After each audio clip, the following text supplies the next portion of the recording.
Eh bien, je vous propose qu'on démarre. Pour démarrer, alors l'idée, c'est, je vous remercie à tous d'être venus, puis on verra ce qui leur sort de cette expérimentation. Je pense que ça va être chouette, mais on verra, hein. On va commencer par une citation qui vous met un petit peu dans l'ambiance de la prochaine question.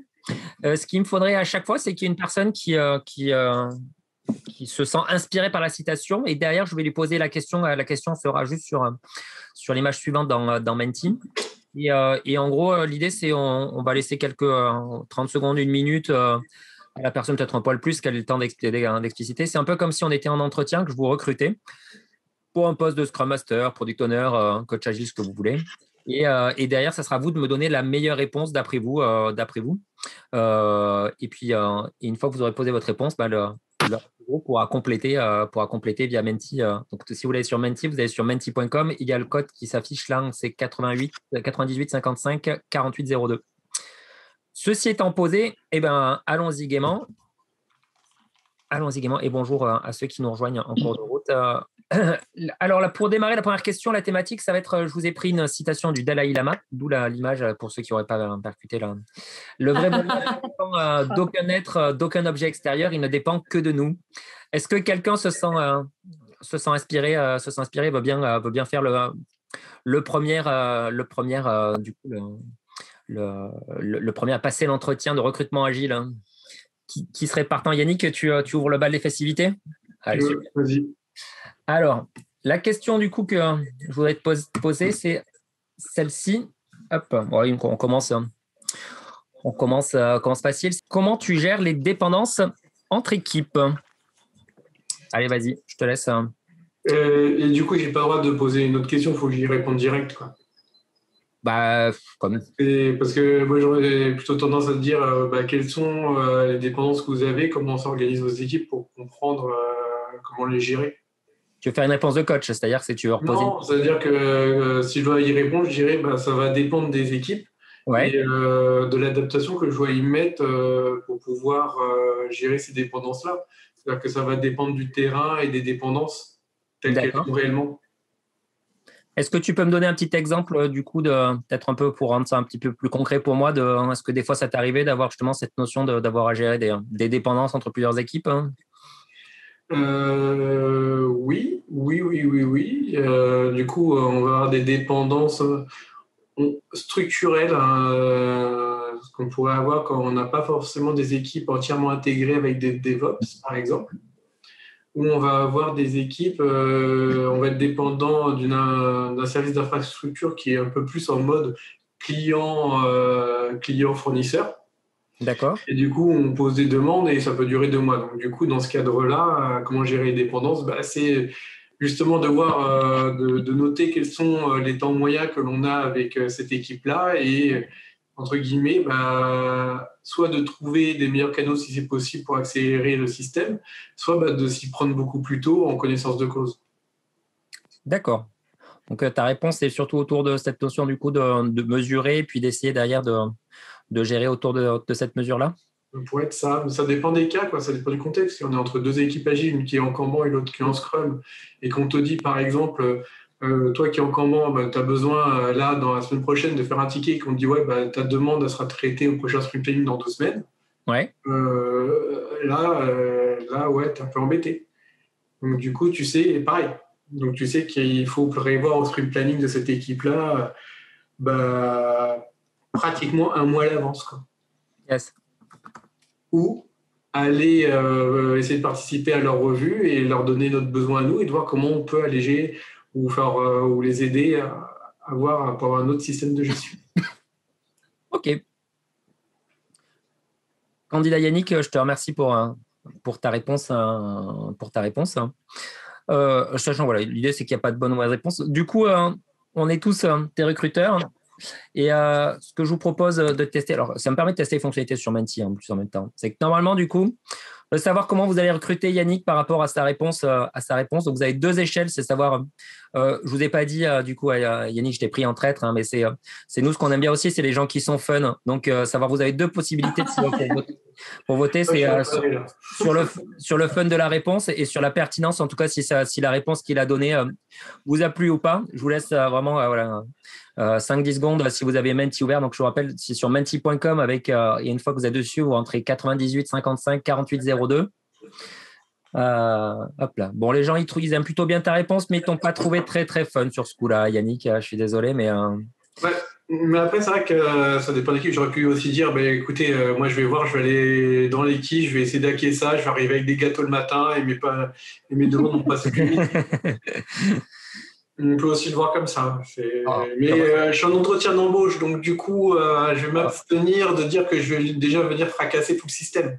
Yes, tu commences à y aller plutôt soft. Plutôt soft au début. Ok, top, super. Merci Yannick. Bon, allez. Attends, j'ai pas vu. Je peux aussi voter? Oui, tu peux voter aussi. Hein. Voilà. Je ne vois pas du tout quel est ton point à toi, Yannick. Je n'ai aucune idée de quel est ton point. Super. Merci. Du coup, c'est votre phase à vous aussi ou du coup sur cette question, comment vous gérez les dépendances entre équipes, donc d'un point de vue un petit peu agile aussi, qu'est-ce que ça vous inspire? Est-ce que vous avez des idées pour compléter la proposition de Yannick? Sa première proposition est en plus du coup autour de la mesure, d'essayer de s'organiser autour. Après, il est parti plus sur faire son côté pâtissier qui sommeille en lui pour essayer de les amadouer aussi ou de quel système. Est-ce que vous avez, c'est le moment si vous avez des idées, des propositions autour de cette question, comment vous gérez les dépendances entre équipes, qu'est-ce que ça vous inspire cette question-là? Je hack et je rentre dans les interdépendances. Ouais. Est-ce que ça vous inspire d'autres éléments? Je laisse encore 30 petites secondes si vous avez des propositions pour les identifier, les amener à en discuter pour essayer de limiter ces dépendances. Ouais. Essayer de travailler autour de comment on peut un peu casser un peu, limiter ça. Comprendre les dépendances, les accompagner, les réduire au strict nécessaire. On est sur cette même idée-là.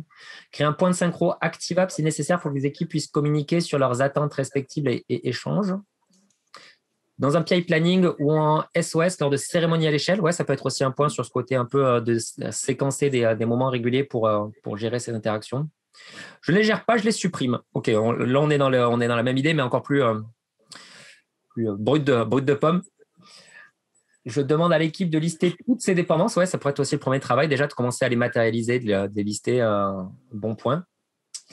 2 cas, split entre équipe interne et équipe partagée avec des suppliers, suivant le cas d'une implémentation différente des modélisations de dépendance, sans pour autant faire du PI planning comme en safe. Split des équipes internes et équipes partagées. D'accord. Je vais expliquer. Ouais, vas-y, explique-nous. En gros, je me fais un arbre parce que fait, si j'ai donné une réponse, il me faut un petit peu de contexte, comme a dit Yannick. Yes. Mais mon contexte il est un peu général. C'est si je travaille comme in-house, j'ai une équipe in-house, 3-4 équipes, mais je travaille avec des suppliers, je sais pas, avec d'autres boîtes, et j'ai une équipe par boîte. En tout, on est 10 équipes, 2 par supplier. Là, pour gérer les dépendances, je vais me prendre différemment que si je me prenais, j'analysais les dépendances juste en interne. C'est très différent.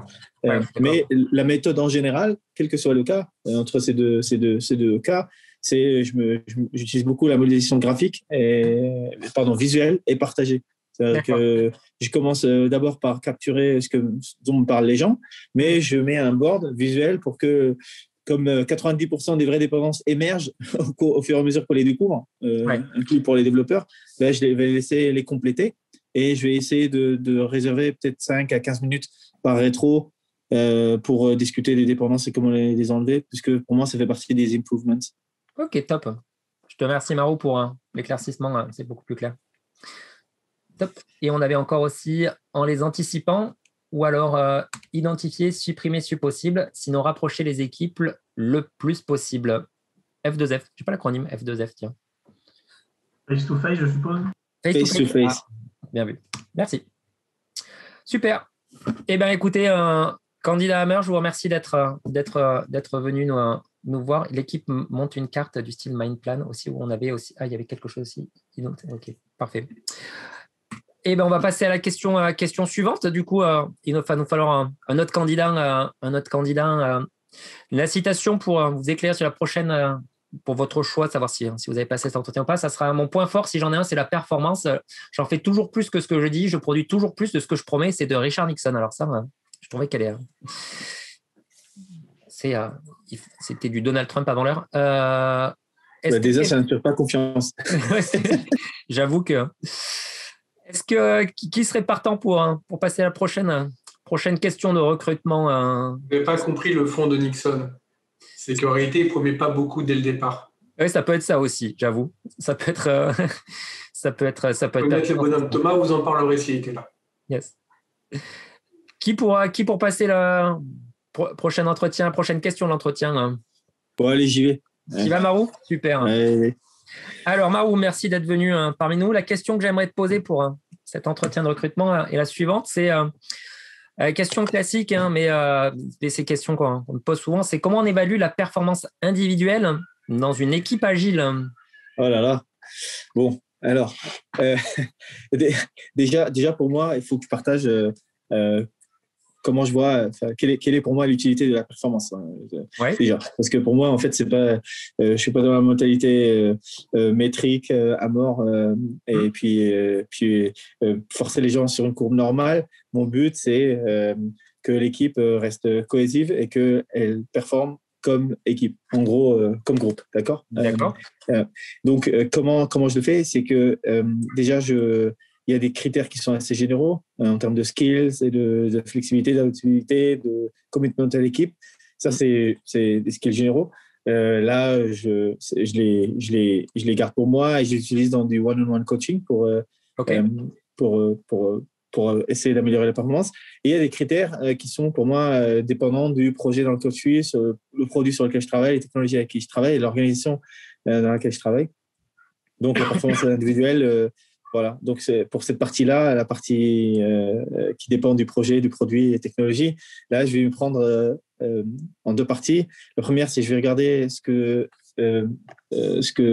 dont ont besoin les stakeholders externes, en gros l'organisation pour laquelle on travaille, pour laquelle on développe le produit, quels sont les critères les plus intéressants, je vais sélectionner les plus pertinents pour moi avec l'organisation, et puis je vais regarder aussi du point de vue de l'équipe, quels sont pour eux les critères de performance qu'ils appliqueraient à tous leurs collègues dans l'équipe, et là je vais en sélectionner peut-être 1 jusqu'à 3 et que je vais partager avec eux durant les rétros. Voilà. Je ne sais pas si il faut que je donne un petit sommaire et un petit résumé de ce que j'ai dit, parce que j'ai fait 4 parties, ou ça va comme ça. Et attends, du coup, j'aimerais compléter ta proposition entre questions un petit peu pour expliciter un petit peu plus aussi le fond de ma question, parce que du coup, j'ai compris ce que tu m'as dit, mais du coup, pour aller un petit peu plus loin à la question, il y a aussi pour moi cette question qui est du coup, on a besoin aussi de suivre la performance dans notre équipe des collaborateurs, notamment d'un point de vue RH, lié à ce qui est aussi derrière rémunération et suivi des collaborateurs sur le long terme, etc. Comment tu concilies ça avec ce que tu m'as parlé beaucoup un peu plus de collectif, d'équipe, etc. Alors que moi, ce que j'ai besoin, tu vois, c'est de suivre les personnes aussi sur ces aspects-là. Ouais. Tu vois, là, c'est le sujet le plus chaud pour moi, sur lequel j'ai plus de pensées en ce qui concerne la psychologie perceptive de l'équipe. Et comme je suis très focus sur la performance de l'équipe. Mais en ce qui concerne le payment, en particulier ce sujet-là, moi, je suis un ami d'un salaire fixe et constant pour les membres de l'équipe, mais que s'il y a des rewards, qu'ils soient partagés par l'équipe en entier. Voilà. D'accord. Pas qu'il y ait des outliers ou des personnes qui soient regardées plus que d'autres, à part si on a assez de budget et que l'équipe décide par chaque trimestre d'accorder une partie. Il y a un certain pourcentage du bonus de l'équipe par trimestre ou annuel qu'ils décident d'accorder comme récompense à l'un d'entre eux. Et là, c'est du vote. Voilà. Mais je ne suis pas très fan de ce genre d'attitude parce que même si ça sonne c'est positif, assez rose, ce n'est pas très bon sur le long terme pour le collectif. Ok. Très bien. Ça répond à ta question? Je te remercie, Marou. Je te sens un petit peu anarchiste sur les bords, mais bon, je prends quand même ta réponse. Je joue l'avocat du diable aujourd'hui, parce que je suis en phase avec ce que tu as dit, mais je suis là pour jouer le rôle du méchant. Donc, super. Merci, Marou. Merci, Marou, pour cette réponse. Même topo, du coup, comment vous le sentez, vous, la réponse avant de vous renvoyer la balle, du coup, en disant qu'est-ce que vous compléteriez par rapport à Marou? Est-ce qu'on l'embauche ou pas à Marou? Est-ce que vous avez bien aimé sa réponse? Est-ce que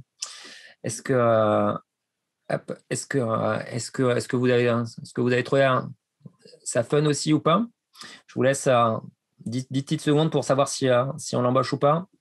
Mais je suis choqué là. Par rapport à nos convictions personnelles ou c'est par rapport du point de vue du RH, est-ce qu'il sera embauché? Non, par rapport à tes convictions à toi, hein, Simon. Hein, vas-y, c'est vraiment comment toi tu le sens. Aujourd'hui, tu es le RH que tu veux être. Ok. Hop, super, j'ai voté aussi. Bon, candidat Marou, je pense que du coup, on ne te trouve pas assez fun à notre goût, mais dans l'ensemble, on est plutôt en phase avec ce que tu dis. Donc, je te remercie pour ta proposition. Hein. Hop. Et du coup, visiblement, est-ce que vous avez d'autres propositions, d'autres choses qui pourraient tirer encore la proposition de Marou? Je vous laisse du coup 30 secondes, pareil, pour si vous avez des propositions. Quelle est votre vision, vous, autour de cette question de la performance individuelle? Comment vous le voyez, vous? Comment vous compléteriez ou est-ce que vous avez un axe totalement différent de celui énoncé par Marou sur cette question de la perf individuelle? Une question technique, Nathalie, pendant que tes réponses arrivent. Le graphe là, que tu génères, il y a moyen d'enlever les outliers? Parce que j'ai vu plusieurs réponses qui avaient des 0 et 0. Là, je ne pense pas qu'il y ait une réponse qui mérite un 0. Ça te plombe vers le bas, là, du coup. Là. C'est vrai. Du coup, peut-être il y a des personnes qui appuient juste pour passer à. C'est le jeu, hein, Marou. La vie, des fois, est un peu difficile, mais il faut accepter les choses comme ça. Hein. Non, je ne peux pas. Ou j'en sais rien, en fait. Puis de toute façon, je ne t'embaucherai pas pour de vrai, donc c'est pas très grave, t'inquiète pas. Je dois dire que j'ai répondu beaucoup plus relax que ce que j'aurais répondu dans une interview en vrai, parce que j'aurais pas dit ça. Tu l'aurais pas dit de cette même forme. Non. Avec une RH qui serait un petit peu de la vieille école. Alors, vos réponses uniquement par son apport aux objectifs collectifs. Ouais. Dans une équipe, elle est collective. On aimerait en tout cas. On aimerait. Excusez-moi, je n'avais pas compris que vous cherchiez un chef de projet. C'est vache. Alors ça, du coup, si tu le ressors tel quel, je pense que tu gagnes des points. Partir d'une ambition collective et la subdiviser en sous-objectifs à répartir dans l'équipe. Du coup, j'ai envie de répondre quand même à cette question de vous chercher un chef de projet. Je pense que c'est en effet, mais c'est une question qu'on doit se poser aussi. C'est comment, en tant que coach agile aussi, on interagit avec, notamment avec les RH ou d'autres, ou même les managers qui doivent aussi faire ça et on leur demande de faire ça. Et je pense qu'on doit aussi réfléchir et apporter des solutions pour les amener à passer d'un point de vue individuel au collectif. Et c'est pour ça que je trouve que cette question elle a du sens. Mais partir d'une ambition collective, mais ça commence à bouger dans tous les sens. Partir d'une ambition collective et la subdiviser en sous-équipes à répartir dans l'équipe, ça j'aime bien aussi. Je me base sur le manifeste agile, je propose ce qui est pertinent. Indicateur objectif, mesurer les résultats objectifs. Le succès collectif de l'équipe repose sur les performances individuelles. Mesurer les résultats objectifs. Le succès collectif repose sur les performances individuelles. Ça, je ne l'ai pas, par contre. J'arrive pas, je ne sais pas si la personne qui l'a mis peut m'expliciter ça. Le succès collectif de l'équipe repose sur les performances individuelles. C'est moi. Ouais. Vas-y, je te laisse éventuellement si tu arrives à nous donner un petit peu de... Je trouve que la mayonnaise de l'équipe, c'est-à-dire les bonnes installations de chacun ensemble pour travailler, révèle un bon résultat et un bon niveau de performance quand effectivement ça se passe bien. D'accord, ok, je vois ce que tu veux dire. Du coup, ça rejaillit sur un... Top. Merci. C'est Nathalie, du coup, c'est ça? Merci. Et par contre, je suis très déçu. Je préférais quand tu avais le mode tête à l'envers, mais on va accepter le fait que tu aies réussi à tourner. Ouais, merci à Zoom. J'ai trouvé la fonctionnalité. Je n'avais pas besoin du driver. Merci. La performance individuelle dans une équipe agile est à mesurer pour l'apport à la performance de l'équipe. D'accord, donc c'est rejoindre comment cette performance individuelle et raccoler ça à la performance. Qu'entendez-vous par performance individuelle? Voulez-vous déléguer cette tâche à l'équipe? Voulez-vous déléguer cette tâche à l'équipe? Ok. Ouais, pas évident, hein, mais une base sur la performance d'équipe et une surprime dont la répartition est décidée par les membres. Ok, donc c'est moins visé sur le collectif, un peu sur la proposition de Marou. Et proposer des objectifs d'expérimentation pour un PO junior animé de story map. Ouais, ça j'aime beaucoup aussi. Ça c'est quelque chose que je vois pas mal. Je vois pas mal aussi. C'est et j'avais vu quelques équipes commencer à faire ça. C'est plutôt que d'avoir des objectifs de réalisation, c'est plutôt des objectifs d'expérimentation. Et j'aime bien aussi cette approche. Comment faisiez-vous avant? Que voulez-vous changer maintenant? Ça, c'est encore un coach qui nous propose ça comme ça. Quand tes réponses ont des questions, en général, c'est mauvais signe.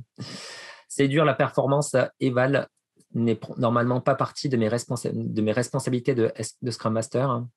Ouais, c'est pas forcément la responsabilité de base, mais je trouve que c'est quand même une question qui est un peu clé et qui peut quand même pas mal chahuter les organes. Proposer des outils d'implémentation, ça on l'a vu, et je me base sur le manifeste. Hop là, non, c'est bon, on a tout vu. Ok, super. Merci et merci au candidat Marou pour avoir joué le jeu. Hop là. Question suivante, je vous propose une citation de Nelson Mandela. Nous travaillerons ensemble pour soutenir le courage là où il y a de la peur, pour encourager la négociation là où il y a le conflit et donner l'espoir. Ah mince, la citation est coupée. Mais enfin bon, c'était une citation inspirante de Nelson Mandela. Est-ce que quelqu'un veut candidater pour la prochaine question?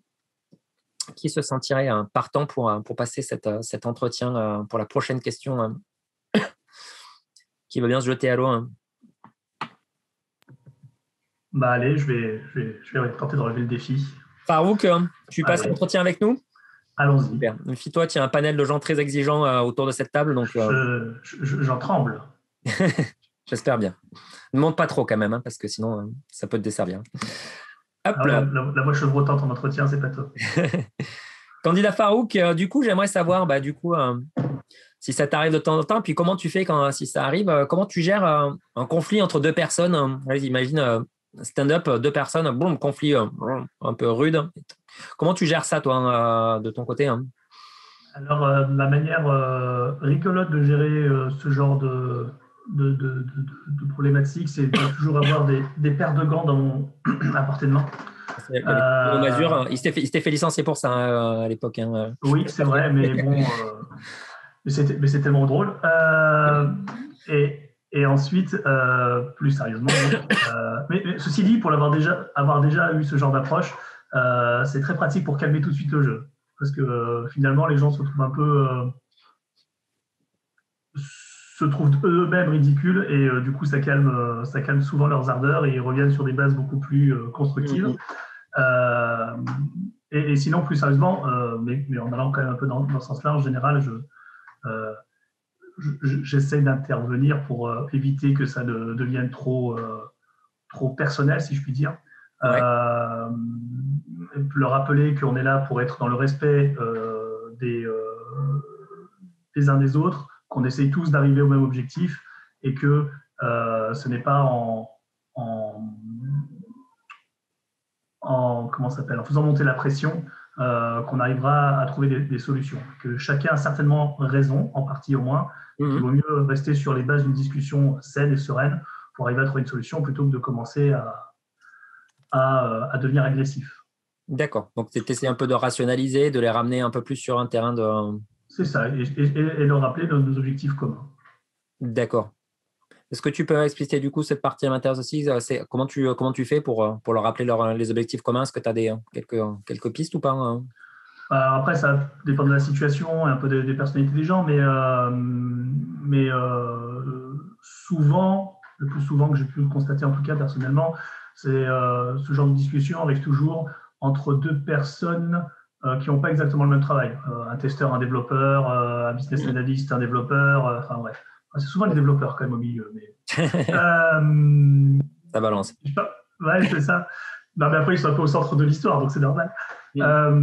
Et donc, souvent, derrière ces interactions parfois négatives, ou qui peuvent finir par être négatives, il y a de la compréhension ou une peur. Et donc, c'est souvent intéressant de faire exprimer, finalement d'appliquer la méthode du skid facilitator, c'est-à-dire d'arriver à dire, attends, là, ce que dit la personne à droite est plutôt intéressant, ce que dit la personne à gauche est plutôt intéressant, mais essayez de vous comprendre plutôt que de rester sur vos positions, parce que sinon on n'y arrivera pas et on fait perdre du temps à tout le monde, ce qui n'est pas forcément positif.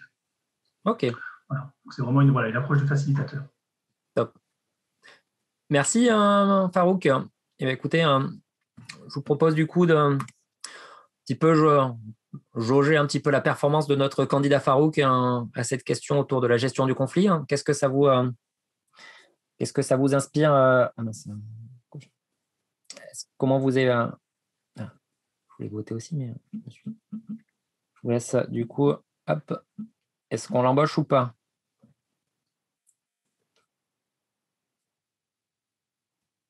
Je vais voter aussi. Hop. Pas trop mal. Bon. Merci beaucoup. Candidat Farouk, je pense que du coup, en plus, on vous a trouvé marrant. Donc, c'est un bon point pour chez nous. Parfait. Et sur cette question autour de la gestion des conflits, est-ce que vous avez d'autres pistes, d'autres propositions? On est curieux de savoir un peu comment vous faites, vous, quand ça vous arrive, quand vous avez à gérer des conflits. C'est quoi un petit peu vos éléments de solution, vos moyens de faire pour gérer ça? Est-ce que vous avez des approches autour de ça? La communication non violente, ouais, carrément, bien sûr. Ça peut être souvent une bonne piste pour démarrer. Quand tu mets CNV Power, tu le mets dans le sens, je ne sais pas qui l'a mis, mais est-ce que c'est dans le sens où l'appliquer toi en tant que facilitateur pour régler le truc là, ou est-ce que dans une approche aussi d'apprendre la CNV à des gens qui sont dedans? Qu'est-ce que tu mettrais derrière? Ouais, c'est les prendre chacun de façon en sous-groupe, quoi, avoir les deux autour de moi et leur expliquer ce que c'est la CNV et essayer de reformuler. Et j'avais une autre idée aussi que j'ai pas eu le temps de noter, c'est utiliser un peu l'appreciative inquiry et puis leur faire échanger de place pour les faire échanger de point de vue, en fait. Yes. Yep. Et ok, si toi t'étais l'autre dans sa situation, qu'est-ce que tu dirais de ce qui vient de se passer, en fait? Ouais. Voilà. On rediscutera de l'appreciative inquiry plus tard parce que j'ai pas compris le mot placé dans le contexte. C'est-à-dire, c'est comment l'utilisation de l'appreciative inquiry? Ok, on va le mettre pour du coup. Et juste pour compléter sur ce que tu disais, Gaël, sur la CNV aussi, j'ai vu, ça me fait penser à ça, j'ai vu une petite vidéo récemment sur la CNV. C'est aussi utiliser l'approche de questionnement empathique pour régler un conflit où du coup tu vas de part et d'autre essayer de gratter pour essayer de comprendre sur le besoin qui est derrière avec les personnes, du coup sans leur dire que dans ce cas-là que tu fais la CNV, mais c'est pour essayer de les amener dedans et pour essayer d'avoir une meilleure compréhension mutuelle. Ça peut être aussi. La fameuse bière, la bière, du coup, alors ça marche. Ça, celui qui a mis ça, il est à poil à cause du coronavirus, il ne peut plus le faire. C'est Loïc, ça. Je suis absolument sûr que c'est Loïc. Loïc, il n'a plus de technique. Du coup, quand il a un conflit, il dit écoutez, on attend la fin du confinement et puis on verra ça, on gérera ça plus tard. Hein. Là, pour l'instant, ou alors chacun chez soi, tu leur proposes du coup de chacun d'ouvrir son frigo et pour essayer de. CNV écoute active, ouais, ne pas prendre supposition, ne pas juger. C'était exactement, c'était l'idée moi aussi que j'avais. Café, bière, sortir la personne du contexte aussi. Bon point. Rendez-vous individuel puis confrontation. J'aime bien aussi moi cette approche aussi des fois de dégonfler les tensions en allant voir individuellement les gens pour aussi essayer de comprendre ce qui se passe et puis les mettre dans un autre cadre pour essayer en dehors du cadre un peu dur. One-one coaching, ouais, exactement. Passage de bâton. Utilisation de liberating structure, ça peut être aussi, il y a pas mal de choses. CNV, sinon, si c'est un gros conflit, approche de médiation type roue de FewTac. Ça va être Simon qui l'a mis. Je crois oui, tout à fait. C'est bien toi. Hein. Oui. C'est FewTac, hein, ça s'écrit comme ça? De tête. De tête. Parce que je me souviens l'avoir vu. Hein, le seul que j'ai jamais entendu en parler, c'est toi. Donc, c'est pour ça que FIUTK. Oui, c'est ça. TAK. C'est des interviews C'est un truc en 5 étapes. D'abord, tu prépares le truc, ensuite, tu les fais voir, décrire la scène, ensuite, etc. Enfin bon, c'est un framework. Est-ce que tu veux bien mettre du coup dans la conversation, parce que je connais une super vidéo YouTube qui en parle très bien. Ah, je dois pouvoir trouver ça. Qui est fait par quelqu'un de très bien. Donc, si éventuellement tu peux leur mettre le lien vers la vidéo que tu as montée, moi, je l'ai découvert grâce à toi. Top. Là, tout ça, c'est beaucoup de choses de coaching agile. C'est pas forcément des trucs de Scrum Master. Ben, quand tu es Scrum Master et que tu as deux personnes, si tu as ton PO et un dev qui s'embrouillent devant toi, tu peux difficilement rester les bras croisés sans intervenir. Je ne sais pas ce que tu en penses. Non, j'ai pas dit que c'était pas sa responsabilité. Je parle des outils là qui sont proposés. C'est beaucoup d'outils de coaching, et la réalité du monde, c'est qu'un Scrum Master, il a énormément de choses à faire. Ouais. Et la plupart, ils sont pas très formés au coaching. Ils en connaissent peut-être des petits bouts, mais là, c'est beaucoup d'outils de coaching que je vois. Ouais. Ça fait partie de l'évolution du Scrum Master. Hein. Pardon ? Un à la fois. Vas-y, Yannick, pardon. Ouais, je disais, c'est une évolution du métier aussi au fur et à mesure. Après, tu verras. Mais après, chacun a aussi son style de Scrum Master et utilise les outils qu'il connaît. Hein. C'est pas obligé. Après, tu peux aussi botter en touche en mode peut-être que vous devriez faire une petite session de CNV avec quelqu'un d'autre, avec un coach ou machin. Enfin, voilà. Mais c'est bien de le connaître. Non, mais bien sûr, les évolutions, c'est bien. Je suis complètement d'accord avec ça. Je suis plutôt du côté du coaching. Mais ce que je veux dire, c'est que est-ce qu'on n'a pas raté des outils que les Scrum Masters utilisaient ou que beaucoup de Scrum Masters utilisent aussi, à part la CNV et tous les. Tu avais quoi en tête, Marou ? Non, mais moi, j'ai écrit les miens. Les miens, c'était des outils de coaching parce que je suis coach. mais je voulais savoir s'il n'y avait pas autre chose en dehors de mon angle mort, tu vois, dans mon blind spot. Ah, d'accord, que je connais pas. Ok, ça marche. Mais après, ce que j'ai pas dit tout à l'heure, c'est qu'il y a 2 temps. Il y a la gestion du conflit au moment où le conflit survient et la nécessité d'intervenir immédiatement pour éviter que ça dégénère et que ça puisse potentiellement ça devienne un impediment pour l'équipe, quoi, clairement. Donc là, c'est vraiment du coaching actif. Et après, il y a effectivement dans un second temps ce que tu vas faire, soit en rétrospective, soit en action de coaching individuelle, ou collective d'ailleurs. Mais pour moi, ça reste le rôle du Scrum Master. Ouais, pour moi, ça me choque pas. Après, c'est vrai que les Scrum Masters ont des profils des fois différents. Tu as des Scrum Masters qui sont très sur la facilitation, qui ont déjà une étiquette coach, et tu en as qui sont pas du tout dans cette veine-là aussi. Et après, dans ce cas-là, il doit trouver un moyen. Il y a peut-être d'autres choses, ou de s'appuyer sur d'autres membres de l'équipe ou d'autres personnes qui sont en capacité de le faire mieux que lui. Dans ce cas-là, si lui, c'est pas son appétence. Hein. Mais en tout cas, il peut pas rester les bras croisés si vraiment il y a 2 personnes dans son équipe qui commencent à se déchirer et que ça s'envenime, quoi. J'essaie de comprendre la logique de chaque personne et sans jugement tenter de leur faire poser des compromis entre eux. Et du coup, je te laisserai sur cette citation que j'aime beaucoup, qui fait des compromis compromet. Mais ça, c'est cadeau, hein, c'est offert. Dépassionner la discussion, repréciser le contexte. Il est tard, on est tous épuisés. OSBD après CNV. L'OSBD, ça fait partie de la CNV, c'est l'observation. Le sentiment besoin demande entre 2 devs en désaccord sur la façon de développer, faire écrire en commun les bonnes règles de codage qu'ils devront respecter. Ok, donc c'est poser un cadre si le conflit pose sur une manque de cadre. Allez voir les RH pour récupérer votre solde de tout compte. Ouais, aussi, pourquoi pas. En fonction mais c'est vrai que si le conflit est vraiment dur, ça peut être aussi un truc de faire gaffe aussi d'aller vers les personnes qui sont en fonction de degré de conflit, proposer une session d'écoute, essayer de leur faire voir la situation du point de vue de l'autre. Ça rejoint un peu ce que disait Gaël. Les faire discuter avec un modérateur. Hop. Top, pas mal. Super, merci pour vos écoute active à chaque personne, suivi d'une introduction à la CNV si le conflit a lieu en présence de toute l'équipe, en parler en rétro. Oui, il y a ce côté-là aussi. Ouais. C'est un bon point. C'est vrai que si le conflit il a lieu devant toute l'équipe aussi, de le gérer caché derrière, ça peut être… je n'avais pas réfléchi à ça, mais c'est de dire du coup, le laisser dans l'espace aussi dans lequel il a intervenu en partie. Perso, j'en parlerai en rétro une fois que je l'aurai c'est ça, parce que, résolu, au moins aplani, quoi. Sinon, ça fait partir la rétro en couille, quoi. Ça peut, oui. Si je peux me permettre, ça pourrait être ça, en fait. C'est les accompagner pour régler leurs conflits et ensuite les inviter, s'ils le souhaitent, à aller partager les résultats en rétro pour préciser, en fait, comment ils ont prévu de faire en sorte de mieux travailler ensemble par la suite. Par exemple. Sortir pour le haut, quoi, que ça apporte à l'équipe, en fait. exactement. Ouais, je partage votre point de vue. Super. Merci, candidat Farouk, pour d'être venu nous voir pour cet entretien. Question suivante, la thématique sera autour d'un... Alors, j'ai pris cette citation un peu mystique, hein, vous allez comprendre, j'espère, la jonction avec la question suivante, mais baromètre, instrument ingénieux qui indique la sorte de temps que nous sommes en train de subir. Hein. Est-ce que quelqu'un serait motivé pour passer la prochaine question de notre entretien, hein, qui est prêt à se jeter à l'eau, hein? Allez. Samuel, tu es prêt à passer l'entretien? On va tenter. Allez, attention, je t'ai réservé une question classique, mais qui revient souvent. Je serais curieux d'avoir ton sentiment à toi sur c'est quoi les bons KPI agiles. Attention.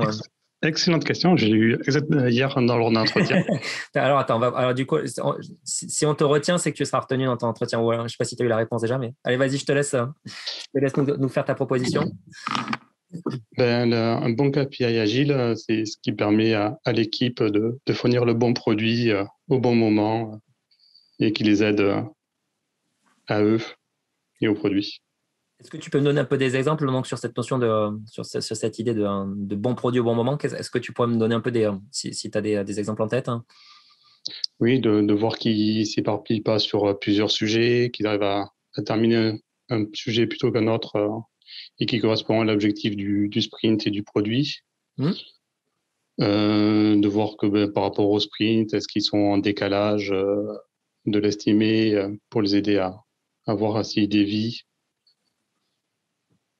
Et voir ce qu'ils ont réussi à sortir aussi pour voir la progression du produit, de ce qu'ils ont fait. Est-ce que tu pourrais me donner est-ce que tu as des choses éventuellement que tu aurais déjà mis en œuvre, des choses concrètes autour qui me donneraient un peu plus de concret sur ces Oui, on a des dashboards dans Jira qui indiquent justement la répartition des épiques par rapport aux personnes, combien ils en ont pris en cours. D'accord. Et combien on en est terminé sur le sprint. Ok, ça marche. Donc, par contre, alors du coup, là, je suis au début, tu me faisais la proposition d'indicateurs pour faire le bon produit au bon moment. Et là, du coup, là, j'ai l'impression que du coup, sur ces exemples que tu m'as donnés, tu es plus sur des indicateurs, plus sur de l'avancement autour de progression des pics ou des choses comme ça? Oui, c'est le produit dans les pics, s'il est bien formaté, ouais. Ça correspond, les deux vont ensemble. D'accord. Pour toi, normalement, on devrait arriver à remapper du coup cette avancée de faire le bon produit à travers des épiques notamment derrière. Oui, on a bien construit le sprint backlog ok. Pour arriver à cet objectif-là. Est-ce que tu as d'autres KPI qui te viennent en tête ou pour toi, c'est ce qu'il y a de plus important à tes yeux? Et après, à chaque réussite d'objectif, qu'il y ait des confettis qui explosent partout dans les salles et sur les écrans. Donc, ça se joue aussi au nombre de confettis. Alors, par contre, il faut y aller avec la pince à épiler pour les compter derrière. Mais... voir si on met de la colle dessus. Ça, c'est vachement. Ça, c'est top. Eh bien, écoute, merci Samuel pour ta proposition autour de ces KPI. Merci. Est-ce qu'on embauche le candidat Samuel? On l'embauche parmi nous ou pas? Comment vous le sentez? Hop. J'intervertis. Je suis désolée, j'ai hacké le truc, j'ai fait un misclick et ça a envoyé 0-0. Donc, mea culpa. Je ne sais pas du tout les chiffres que je voulais te mettre. Ouais, Samuel, c'est la faute à Gaëlle si tu n'es pas pris. Hein. Du coup, tu sauras. Je vois ça. Gaëlle, elle te tire vers le bas. Là, c'est une catastrophe. Hein. Du coup, tu voulais donner quelle note? Comment tu donnes à Samuel? Du coup, tu peux te rattraper, Gaëlle. On te laisse l'opportunité quand même Ouais, du coup, je voulais te le dire à l'oral, quoi. Ah, du coup, on a perdu la confidentialité. Ouais, c'est ça. Ça induit trop de biais, là. C'est pas possible. Ça marche. Et j'aimais bien la réponse. Je suis pas sûr dans Menti, on peut. Ok, top. Merci Samuel pour pour ta réponse. J'aime bien le coup des confettis aussi. Moi, en tout cas, c'est vrai qu'il y a cette partie-là autour de la célébration qui je trouve hyper importante aussi derrière. Et je partage pleinement aussi. Comment vous compléterez, vous, la proposition de Samuel? Pour vous, c'est quoi? C'est bon KPI agile? Ah oui, dans Métro Rétro, c'est vrai que tu as des... tu peux faire les petits... tu glisses et ça te fait des petits confettis qui apparaissent. Je trouve ça marrant.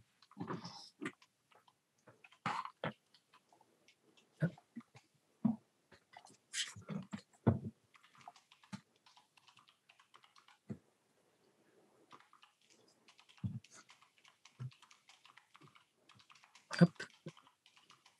Alors, qu'est-ce qu'on a? Le nombre, donc, on a sur la tenue des engagements entre le nombre d'US engagés et terminés.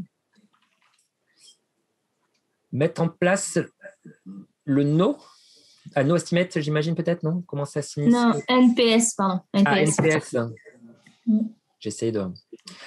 Donc, NPS, c'est Net Promoter Score. Donc, ça va en retour sur les utilisateurs, sur ce qu'on a mis en place. Comment ça s'initier aux OKR aussi? Oui. Tu vois ça dans les KPI, les OKR? Je pense que c'est pas mal de commencer à parler d'objectifs plutôt. D'accord. C'était de sortir du KPI pour plus parler d'objectifs, parce que si tu mélanges les deux, souvent, ça peut être un terrain un peu glissant des OKR. Nombre de gâteaux délivrés, carrément. Donc, on est passé sur du confetti au gâteau. Atteindre ses engagements, sprint, PI, plus indicateur de qualité. Les bons KPI sont ceux qui permettent de prendre des décisions. Ouais, donc, c'est faire gaffe à ça. C'est que si les KPI, c'est juste du KPI pour du KPI, valeur métier livrée, nombre de cœurs sur les post-it en rétro. Waouh, ça, c'est beau. Co-créer par l'équipe les données qui permettent à l'équipe de s'améliorer et de donner de la transparence pour les autres. Ouais, c'est sur le KPI, c'est plus sur le process, en tout cas, de création des KPI, de le faire en équipe. Hop. Un quoi agile est un KPI. Un KPI agile est un KPI client. Ce sont les bénéfices qui comptent et le mieux, c'est d'utiliser les OKR. Ok, donc ça rejoint la proposition de Sandrine. Ce n'est pas la vélocité. Alors, c'est une question par une négation. Mais en effet, ouais, je suis plutôt, en tout cas, en disant décorréler cette notion, la vélocité, elle sert à l'équipe, mais pas forcément comme un KPI à proprement parler. Métrique interne de satisfaction, grosse, plus performance, flow, quality, delivery. Hop, là, je crois qu'il manque un bout. Métrique de produit. Ouais, c'est vraiment cette notion de commencer par les métriques produits. Il y en a des tonnes, mais le NPS, grosse, market share sont un bon début. Ouais, j'aime bien aussi cette proposition. Et enfin, la dernière proposition, c'était TTRNB d'anneaux résolus par total. Total nombre d'anneaux résolus par sprint. Non, désolé Nathalie, j'ai voulu séparer les deux idées, mais c'est pas possible. Voilà. En fait, il y a le premier indicateur qui peut être le TTR, donc le time to resolve, et deux qui serait le nombre d'anneaux résolus par sprint. Ok, donc le time to resolve, tu es un peu plus dans une logique un peu Kanban, time to market, c'est d'un bout à l'autre entre le moment où le besoin, ou en tout cas tu as l'anomalie et la résolution, combien de temps ça nous a pris au total. Ouais, pour moi, ça fait partie des KPI que je trouve les plus chouettes. Et la ponctualité aux cérémonies, ça peut être un bon indicateur en tout cas de ce qui se passe dans l'équipe, la ponctualité aux cérémonies, ça va nous éclairer sur la dynamique. Hop. Top. Parfait. Et bien, merci. C'était le candidat Samuel qu'on a embauché sur ce coup-là. Merci Samuel pour t'être prêté à cet entretien de recrutement. Question suivante, après les KPI, on propose une petite citation. Il y a peu de différence entre un homme et un autre, mais c'est cette différence qui est tout. J'ai choisi une citation très philosophique, vous avez vu, pour vous éclairer un peu, pour l'histoire d'illuminer votre journée. Est-ce que quelqu'un est partant pour faire prendre la prochaine question, la question suivante? Oui, Nathalie. Nathalie, maintenant que tu t'es sorti du mode chauve-souris, tu veux bien passer l'entretien? Yes. Super. Eh bien, Nathalie, du coup, tu resteras pour nous la chauve-souris. Je suis désolé, mais... Pas de souci. La question alors on a un peu abordé cette question-là un tout petit peu tout à l'heure, mais question un peu piège, du coup, pas très clair chez nous encore, mais pour toi, Nathalie, du coup, c'est quoi la différence entre un Scrum Master et un coach? Du coup, est-ce que tu peux en profiter de cet entretien si tu peux un peu nous éclairer là-dessus, hein? Comment tu vois ça, toi? Ok, je vais bien. Le Scrum Master réalise aussi la fonction de coach sur son équipe elle-même. D'accord. Voilà, donc en fait, un Scrum Master, c'est plus qu'un coach pour une équipe. D'accord, donc c'est le Scrum Master. Le Scrum Master, il a en plus ses fonctions Scrum Master et en plus, lui, il fait du coaching, mais dans le cadre de son équipe, c'est ça, c'est ça que tu entends? Sur son équipe, oui. Tout à fait. Et comment tu différencies ça, du coup, du rôle du coach agile? Du coup, parce que le coach agile, il fait du coaching aussi. Le coach agile, c'est un coach transverse sur différentes équipes Scrum. D'accord. Et aussi parfois avec certaines parties prenantes qui ne sont pas forcément dans les équipes Scrum de chacun, bien sûr. Et donc, du coup, le Scrum Master a beaucoup plus de rôle d'accompagnement de son équipe sur les déroulés de chaque cérémonie, des sprints, que le coach n'a pas, en fait. Le coach est plus pour s'assurer que tous les moyens sont utilisés, appliqués pour les bons déroulés dans le cadre Scrum, par exemple, si c'est un coach Scrum. Et pourquoi on a besoin du coach agile, du coup, si du coup on a du coaching à toutes les équipes, qu'est-ce que ça nous apporte de plus, du coup, le coach agile ou pas? Du coup, par rapport à ta réponse, j'ai du mal à voir. Pour le bon partage entre les équipes, des pratiques communes, en fait. D'accord. Pour s'aligner sur un modèle commun. Et aussi pour ajuster, parce que le coach, en fait, qui se promène d'équipe en équipe, permet un ajustage que nous, Scrum Master, sur chacune de nos équipes, on ne peut pas forcément voir, ni même dans notre rôle réaliser. D'accord. Donc, lui, il est là, comme un amortisseur, entre les équipes, si je puis dire. D'accord. Tiens, c'est la première fois que je vois cette métaphore. Je vais le présenter sous forme. Je suis un amortisseur. Et moi, en tant que Scrum Master, je suis plutôt un libérateur de mon équipe. Voilà. D'accord. On a l'amortisseur et le libérateur. Chouette. Super. Merci Nathalie pour ta réponse. Je vais garder ces deux images du coup. Merci Nathanaël. Et du coup, comment est-ce qu'on embauche la candidate Nathalie? Alors Gaël, fait très attention, surtout parce que du coup là déjà tu nous as mis en difficulté avec le candidat précédent là, donc va pas nous fâcher avec tout le monde. Comment est-ce qu'on embauche Nathalie? Comment Hop, attendez.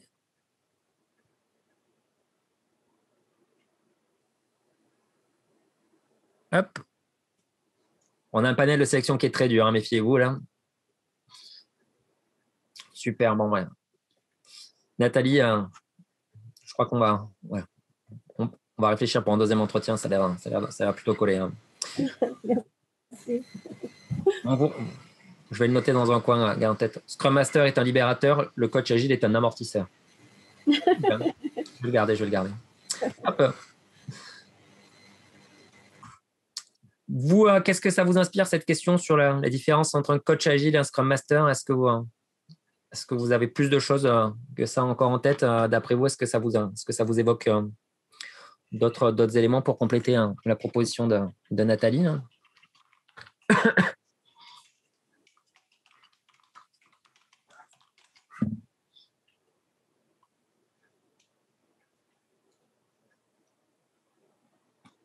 Question combien classique, mais sur lequel j'ai vu ô combien de réponses différentes. Je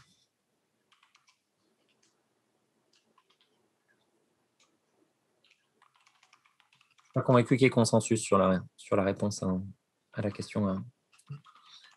Est-ce que ça vous évoque encore d'autres aspects?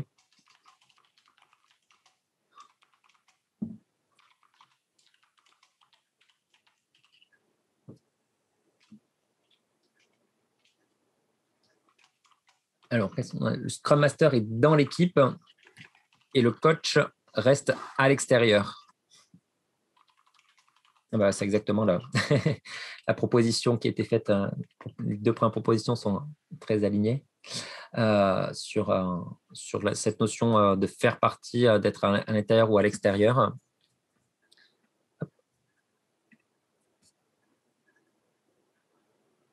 Salut Rick. Je ne sais pas si tu es parti.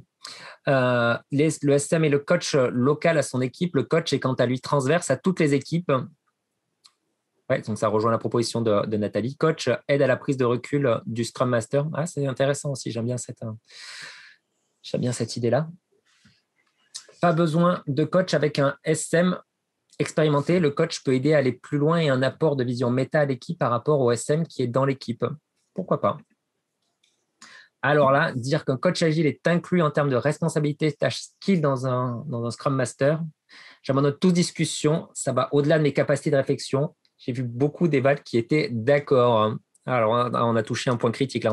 On a touché là où ça fait quelque chose, ça fait mal. Je sens que... Est-ce que quelqu'un, du coup, veut rebondir sur du coup, là, je suis curieux de savoir... Tu veux vraiment qu'on rebondisse sur ça? Pour toi, ça te chagrine c'est toi qui es chagrin? Non, c'est pas moi. C'est pas toi qui es chagrin? Ouais, parce que j'ai pas un avis tranché moi sur cette question-là. Du coup, c'est pour ça que la personne qui l'a mis avait l'air d'être beaucoup plus tranchée que ça c'était entièrement pour. Qu'a compris la personne qui l'a mis? Ah, je sais pas si. Est-ce que la personne qui l'a mis voulait rebondir ou pas? Allez, j'y vais parce que je devais y aller 5 minutes. Je ne vais pas commencer une grande discussion.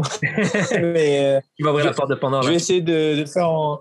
Je vais me chronométrer à 30 secondes parce que sinon, je vais partir pour 3 heures. Alors, déjà, des skills de coaching, et ça n'a rien à voir avec être un agile coach. Déjà, juste la réponse, linguistiquement, ça a montré qu'on assumait que voilà, être coach agile, ça voulait dire faire du coaching. Alors, ça n'a rien à voir.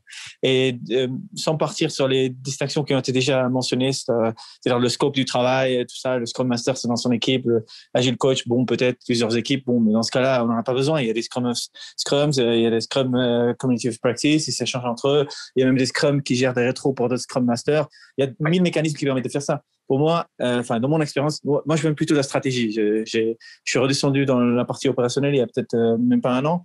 Et donc, je voyais ça de très, très loin. C'était des organisations, des modules de delivery, toutes des stratégies de produits, tout ça. Donc, je voyais ça un peu de tout en haut. Mais pour moi, l'agile coach, il a un rôle clé dans l'organisation. C'est-à-dire que c'est quelqu'un qui, d'habitude, est très, très expérimenté, normalement. Sinon, il n'a rien à faire là. Donc, peut-être qu'il a eu un parcours de Scrum Master, peut-être, mais peut-être que c'est quelqu'un qui est expert en produit, quelqu'un qui est expert en organisation, développement organisationnel. Les profils sont très, très hétéroclites et le scope de skill et d'expertise est vraiment, ça explose. Hein. Ça va de la psychologie, la behavioral psychology, je ne sais pas comment on dit, psychologie comportementale peut-être. 30 secondes, c'est passé là. L'économie, tout ça. Bon, en gros, déjà d'une. Et deuxièmement, il travaille à plusieurs niveaux, peut-être avec des executives, portfolio, équipe, individuelle. Bon, j'arrête là parce que sinon, il y a un tas de livres sur l'agile coaching. Vous pouvez aller voir. Ouais, je suis moins tranché que toi sur la question. C'est pour ça que j'entends ton point de vue. Hein. Je pense que c'est pas restreint, puis d'une organe à l'autre, et puis d'un profil à l'autre, ça va jouer aussi à ça là. Le problème fondamental, c'est que Scrum définit ce qu'est un Scrum Master, il ne définit jamais ce qu'est un Agile Coach, ce qui est normal, parce que Scrum ne parle jamais d'agilité. Non, ça n'existe pas dans le vocabulaire. Pas de Scrum, bref. Et à côté de ça, la communauté agile du monde, j'ai envie de dire, a récupéré le terme Scrum Master pour faire quelque chose parfois en dehors de Scrum. Il y a des tas d'équipes qui fonctionnent en Kanban et qui ont un Scrum Master. C'est très étrange, déjà. Enfin, en soi, je veux dire. Et du coup, il a fallu à la fois trouver un terme qui ne soit pas scrumique pour définir l'action d'assister les équipes, ce qui était un premier problème. Et puis ensuite, il y a eu l'échelle qui est venue, la mise à l'échelle qui est arrivée et qui a ajouté une problématique supplémentaire, c'est comment on s'est rendu compte que les gens qui étaient au sein des équipes n'étaient pas forcément toujours capables d'accompagner les organisations, même si, en termes de Scrum pur et dur, le Scrum Master est censé pouvoir le faire. Ouais. Ça fait partie de son boulot. Et donc, du coup, entre le mélange Scrum pur, reste de l'agilité et la mise à l'échelle, on se retrouve avec deux termes qui sont hyper galvaudés, qui veulent en réalité tout et rien dire à la fois. Ça dépend vachement des entreprises, ça dépend vachement des contextes, ça dépend même des gens et de leur sensibilité. Après, ce qui est intéressant, c'est de savoir dans quel cas on a dévoyé Scrum et quand on voit des gens des équipes qui ont un Scrum Master qui est développeur en même temps et qui passe que 10 à 20% de son temps sur son rôle de Scrum Master, forcément, il n'a pas la possibilité de prendre l'amplitude et pour pouvoir derrière essayer parce que le rôle du Scrum Master, c'est aussi de changer l'organisation et la transformer, etc. Et après, dans certains cas, est-ce que après je nuance toujours en disant aussi est-ce que le Scrum Master il a vraiment la possibilité des fois et l'étiquette qui lui va bien pour attaquer certains sujets qui sont durs et donc c'est ça que je suis pas tranché. Mais on a la même chose sur le côté produit, entre un product owner et un product manager. Tu as exactement la même chose, c'est-à-dire que tu as plein d'organisations qui ont des product managers avec des product owners qui leur sont attachés. Scrum ne dit jamais ça. Enfin, voilà. On a exactement la même problématique sur le côté product management. Merci. On ne va pas aller trop loin sur la discussion. Je pense qu'on peut s'engager sur une discussion longue, mais en tout cas, c'était pour un peu expliciter. Et juste pour finir, le coach est un sauveur pour le SM. Alors ça, par contre, si ça devient ça peut être un peu dangereux, mais et un SM est un spécialiste de Scrum.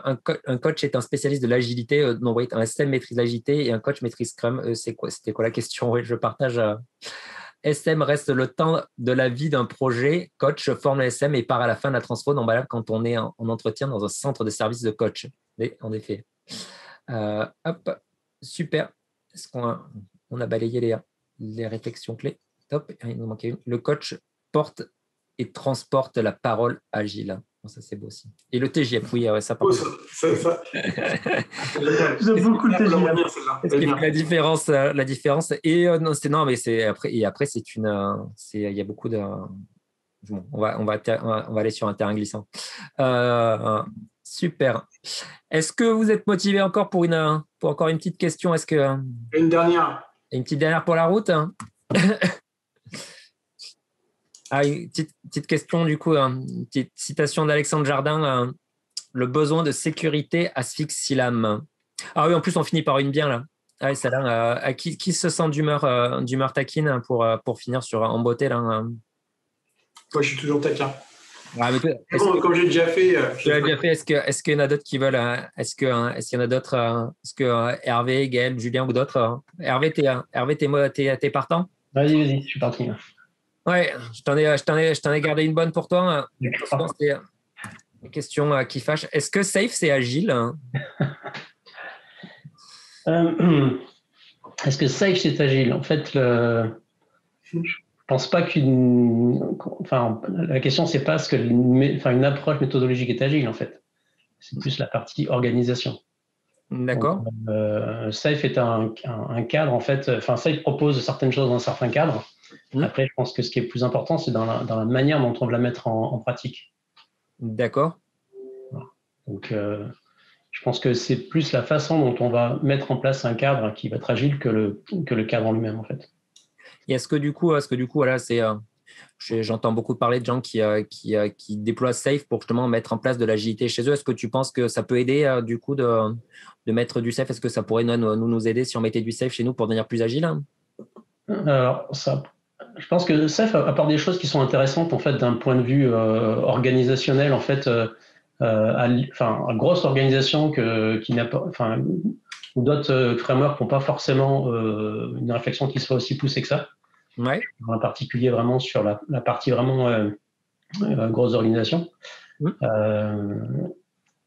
Après, je pense qu'il faut l'adapter effectivement à la taille de l'organisation et aux besoins, quoi. Donc, mais effectivement, l'intérêt de Safe, c'est qu'ils ont une réflexion qui est, à mon sens, qui est beaucoup plus globale d'un point de vue relationnel que d'autres approches en fait qui ont une vision qui est beaucoup plus équipe.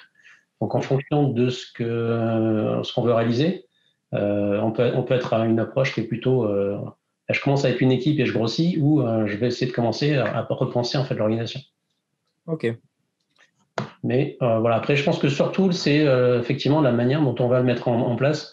Je pense qu'on peut faire du Scrum de manière non agile. Et on peut même faire de la méthode cycle en V de manière agile. Donc, pour moi, c'est plus le cadre la façon dont on va l'implémenter plutôt que le cadre en lui-même, quoi. Ok, c'est pas au niveau du process totalement que ça va se jouer vraiment pour toi. Ok, top. Je pense qu'il y a des choses intéressantes, je trouve, dans Safe qui sont intéressantes, quoi. D'accord. Tu n'es pas trop mouillé là sur cette question-là. J'espérais que tu me trolles un peu plus. Mais tu as fait une réponse plutôt gentille là. Bon, ça va. Top. Comment vous la sentez la réponse d'Hervé du coup, est-ce que c'est aligné avec votre vision des J'ai pas entendu la fin, tu peux répéter?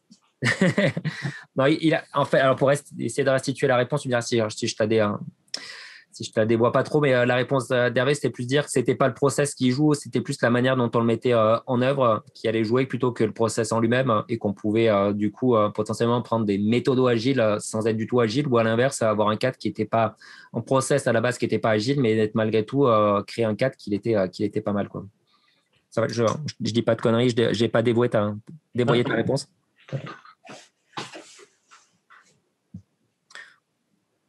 Donc là. Bon, je te mets pas fun parce que c'était gentil, mais je partage au moins ton point de vue. Est-ce que vous avez éventuellement d'autres billes sur votre sur cette vision de Safe pour vous? Est-ce que Safe c'est agile?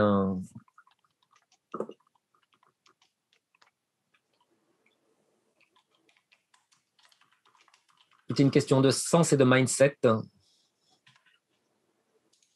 êtes gentil quand même, j'espérais avoir plus de trolls, mais non, cadre agile pour une utilisation agile.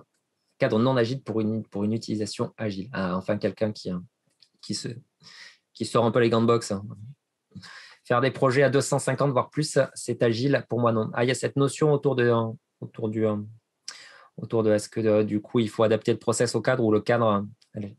Safe est un des frameworks de l'agilité à l'échelle pour plusieurs équipes ensemble. OK. On a des points de vue très variés, du coup, très divers. L'important, ce n'est pas le framework, c'est vrai. Cela étant dit, un PI planning, comment est-ce qu'on peut dire que c'est agile? Ah, c'est marrant, moi, c'est exactement l'inverse. Je déteste, alors, ouais, je vais être transparent. Je déteste Safe, mais j'aime bien le PI planning. C'est l'inverse. Donc, ouais, pareil, c'est le seul truc que j'aime bien dans Safe, c'est le PI planning. C'est vraiment le truc que j'ai apprécié. Après, c'était la seule idée originale. Je continue à troller un peu quand même. C'est la seule originale de Safe, tout le reste étant des choses qu'ils ont. Mais j'aime bien le PI, moi, étonnamment. Alors que tout le cadre ne me plaît pas trop. Ouais, c'est vraiment ce que. Pour moi, c'est le verre qui apporte tout le reste, en fait. Yes. Moi, j'aime bien cette. C'est le prime originel, tu vois. Tu commences par ça, et puis après, tu déploies tout le reste. Parce que du coup, moi, par exemple, dans un cadre, on avait plusieurs équipes où on cherchait le plus d'autonomie possible, qui travaillaient en Scrum ou en Kanban, ce qu'elles voulaient. On faisait un espèce de PI planning tous les 3 mois, et du coup, on avait comme un cadre Scrum par-dessus macro, où on avait tous les 3 mois, les équipes faisaient un peu leur backlog et elles se partageaient, elles donnaient la transparence au reste et au bout de 3 mois, il y avait aussi une grande démo et une grande messe pour aussi célébrer ce qui se passait et puis pour redonner un cadre, etc. Et j'aimais bien ce côté un peu, et on avait emprunté l'idée du PI planning, pas avec ce truc, avec se faire une toile d'araignée avec du fil de laine dans tous les sens pour avoir des dépendances à gogo. Ça, j'aime moins. Mais par contre, ce côté se synchroniser, partager, donner la transparence et le créer ensemble, ça, moi, je trouvais que c'était intéressant. Moi, j'aime bien. Mais bon. Ah, mais je suis d'accord. Cette partie-là est faite, mais telle que c'est fait en Safe, moi, D'accord. Ouais, en LESS, par exemple, pour prendre l'exemple de LESS, qui est aussi à l'échelle, tu as cette cérémonie-là. Mais bon, elles sont plus régulières. Et puis comment est-ce que tu peux faire des planifs à plusieurs mois? Mécaniquement, ça tue l'agilité. Ça pue, ouais, un peu, hein, quand même. Tu entends ta veste, Yannick, tu entends ta veste. De quoi j'entends ma veste? Moi, non, Safe, ça pue. Le sprint planning, effectivement, moi je l'aime bien, le côté LESS, tu as raison. Le sprint planning pour se dire, ouais, qu'est-ce qu'on fait là dans le prochain mois tous ensemble? Ouais, il est bon. Yes. Il est bon. Top. Safe ouvre la transparence vers les autres équipes Scrum. Ouais, je trouve que surtout vers la direction, je trouve, enfin, ce qui me concerne. Yes, ouais, je trouve que ça introduit beaucoup de rigidité à mon goût, mais après, ça reste aussi, puis ça dépend des cadres, il ne faut pas non plus paraître dogmatique. Safe facilite l'interdépendance entre plusieurs équipes Scrum. Et Safe macro-planification au-delà du premier sprint. Ouais, c'est ce côté, il ne faut pas faire un sprint micro. C'est comme d'aligner des équipes Scrum avec agilité. Après, ouais. Après, en Scrum, plusieurs équipes collaborent quand elles ont le même produit, enfin, elles ont le même produit backlog, etc. En Safe, tu fais collaborer des équipes voilà. Tu gères une équipe d'équipes, quoi. Ok, top. Merci pour vos réponses. Et bien, écoutez, éventuellement, du coup, ce que je vous propose, c'est de finir par une citation en beauté. Puis d'ailleurs, je prendrais juste un petit feedback. Tiens, la proximité installe à la longue une étrange distance. Vous resterez sur ces mots. C'est très Covid, ton truc. Ouais, je trouvais que c'est pour ça que ça m'a interpellé. Ce que je vous propose, c'est pour conclure, c'est que j'ai pas prévu de trucs, mais je vais hacker ma presse pour du coup vous amener sur plutôt que d'évaluer plutôt que d'évaluer. Là, ici, je vous demande d'évaluer un peu comment vous avez trouvé. C'était une première. J'ai essayé d'utiliser Menti sur ça. Est-ce que vous avez trouvé que c'était pertinent? À la place de j'aime la réponse, je vous demande d'évaluer si est-ce que vous avez trouvé que c'était pertinent, le meet-up qu'on vient de faire ensemble, et savoir si vous avez trouvé ça fun de cette manière-là. Je suis curieux de savoir un peu. C'est plus du coup un espèce de rôti à travers Menti là, pour savoir si est-ce que les discussions qu'on avait, est-ce que c'était intéressant et est-ce que c'était fun. C'est plus pour finir par un espèce de petit rôti. Et du coup, je hack ma presse pour avoir votre feedback. Ouais, ça vous a plu comme ça? Yes. Ouais. Top. C'était un rôti à 2 fois 10 doigts. Ouais, tu gagnes. C'est 10 doigts offerts pour le même prix. Hein. C'est beau. Hein. Et on peut aussi demander si la personne qui est moins dans le fun, qu'est-ce qu'on aurait pu faire pour que ce soit un petit peu plus fun? Ouais, c'est une bonne question éventuellement. Si elle a envie d'en parler, pas obligé. Si ça lui posait aussi, s'il y a d'autres propositions pour continuer à je trouve que en meet-up, ça peut être intéressant d'avoir. Top. Bon, écoutez, c'est cool en tout cas pour moi. Je vous remercie d'être venu, d'avoir participé. C'était l'occasion de papoter, d'échanger. Et puis, ça me permet de tester Menti avec vous. Je trouve que c'est plutôt sympa en tout cas. Donc je trouve que c'est un outil qui se prête à ce genre d'event. Et puis sur ce, on pourra s'en faire. Faudrait qu'on se fasse des thèmes. Messieurs, dames, sur ce, écoutez, il ne me reste plus qu'à vous souhaiter une bonne journée. Et, merci. Merci à Gaël. Merci beaucoup à toi, Nathalie. De m'avoir aidé à allumer toutes les caméras à ton arrivée là. C'est vrai que ça marchait du tonnerre. Il ne reste pas beaucoup, mais. Ouais, non, mais c'est bien parce que ça m'a aidé au démarrage. Je fais merde, c'est vrai que j'avais pas plus que ça préparé le terrain et tout là. Et du coup, je suis il suffit. La Gaëlle est arrivée, hop, là, c'est réglé. Donc, du coup, ça, c'était top. Et écoutez, ouais, merci pour votre participation. Je vous embauche avec grand plaisir. Sachez que vous avez passé cet entretien avec brio et que vous êtes tous, je vous embauchais de cœur parce que j'ai rien à vous proposer de plus. Mais c'est déjà pas mal. C'est déjà bien. Ouais, on va commencer comme ça. Toute forme de reconnaissance est un bon salaire. T'as dit ça à ton précédent entretien, Farouk? Envoie-moi le mail de ton patron, je vais lui envoyer. Je devrais essayer ça, ouais, je devrais essayer. je vais lui dire. Enfin, ceci dit, salaire sans reconnaissance, au bout d'un moment, ça devient frustrant. Oui, c'est ça.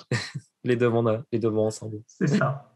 Top. En tout cas, merci beaucoup. Écoutez, c'est moi qui vous remercie d'avoir joué le jeu. J'espère que vous avez passé un bon moment. Et puis écoutez, je vous souhaite une bonne journée, une bonne après-midi. Et à la prochaine, bonne continuation à tous. Bon après-midi. Bonne journée. À bientôt, salut. À tous. Bye.